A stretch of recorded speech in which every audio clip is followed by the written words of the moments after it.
JFK certainly, but we do get big military jets flying. And you get you get a lot of chopper noise too, don't you? You get a lot of choppers, yeah. We certainly do. But I grew up right next to MacArthur Airport out in Iceland. Oh. And when I grew up there as a child, the aircraft back then seemed much louder than they are now. I think the jets they have now are much quieter than they were. So I just wanted to point it out and see if Rich had any comment on that. Yeah, you know that. Thank you so much. I appreciate that. Are the planes less noisy? Are they quieter now than they used to be? Oh yeah, absolutely. The engines are aircraft are classified in stages. Like stage 3 is the current aircraft noise level, and stage 4 is what these aircraft operate under, and they're very quiet compared to like a 727.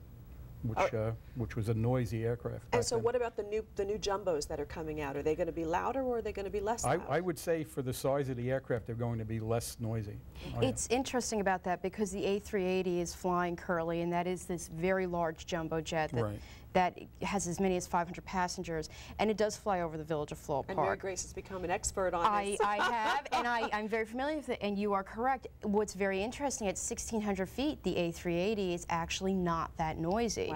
Wow. Which gives you hope for the future, because the reality is you're not going to move Floral Park. It is 7 miles geographically located from Kennedy, and that is the only flight path to the 22s. There is a little flexibility, and that's one thing that for the long term that Floral Park is hoping that comes out of this. Yeah. The opportunity for dialogue that has generated from the Bay Runway reconstruction is that perhaps there be some more consideration for more equitable distribution of air traffic over Western Nassau. Yeah, because every time we even have a hint of a flight path change, every community starts going, where? Eyes to the sky. Yeah, and then everybody starts going, it better not be, please, no more of one. But so much of it is out of control also, as we were out of our control because of things like wind direction, weather patterns, and then in the summer, everybody's got their windows open, of course, trying to get the fresh air, so it always sounds louder.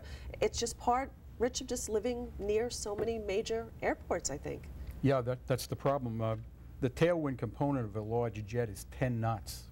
So if anything's over 10 knots and we can't land the aircraft downwind and possibly use a runway, that won't affect where people live the most. But that's the way it is. I don't know what to say. Yeah, no, and we're just that's part of the fact of living near so many airports. And when you buy a house that's under a flight path, it's one of the things you have to know whether you can learn to live with. If you want some more information, by the way, on tonight's show and the changes, visit our website at news12.com. Click on numbers and links. You're watching Long Island Talks here on News 12 Long Island.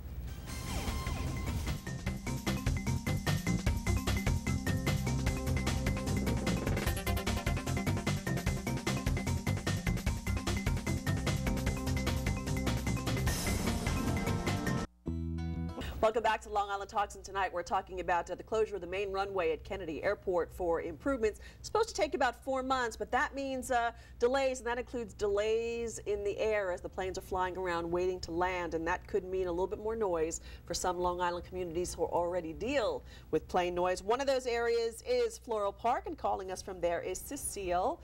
Welcome in, Cecile. What do you have to say about this? Well, first of all, I'd like to commend the village of Floral Park for the work they've done in the noise abatement area.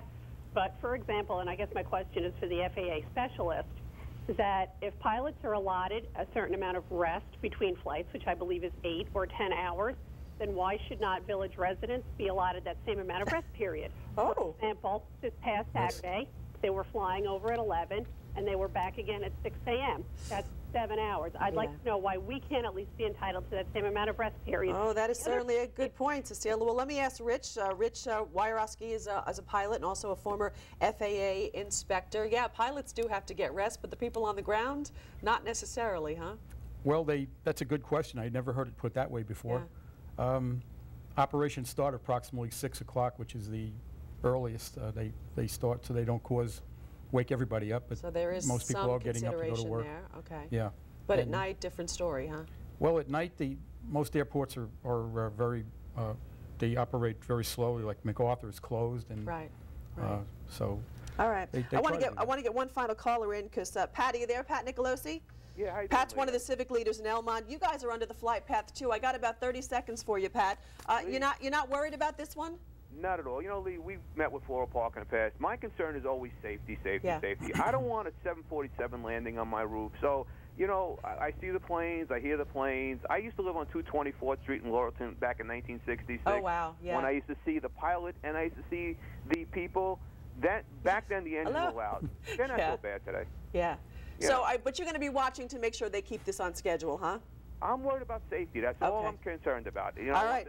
Pat, as always, we thank you for your community input. I appreciate it. Mary Grace Temecki, Floral Park Village Trustees, thank you. And Rich Wyeroski, always good to have you in on Aviation Matters. Thank you so much. And stay with us, everyone. Colleen McVeigh is up next with your live Long Island news. Have a good